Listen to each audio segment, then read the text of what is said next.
Si Hulk Hogan, ang sikat na mukha ng professional wrestling noong dekada 80, na ginamit ang galing niya sa ring para maging artista, ay pumanaw na sa edad na 71 ayon sa ulat ng US media nitong Huwebes.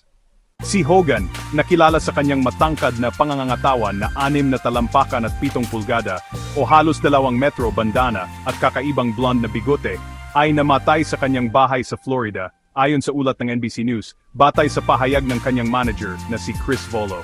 Iniulat din ng TMZ ang balita, batay sa mga hindi pinangalanang source.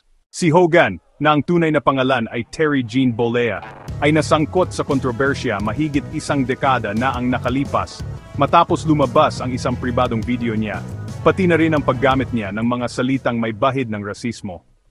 Tumugon ang Clearwater Police Department at Fire Department sa isang tawag para sa cardiac arrest bago mag-alas 10 ng umaga at dinala si Hogan sa Morton Plant Hospital, kung saan siya idineklarang patay ayon sa pulisya.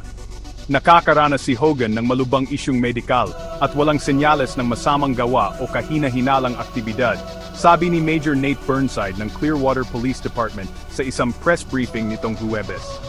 Patuloy pa rin ang investigasyon sa kanyang pagkamatay, sabi ni Burnside.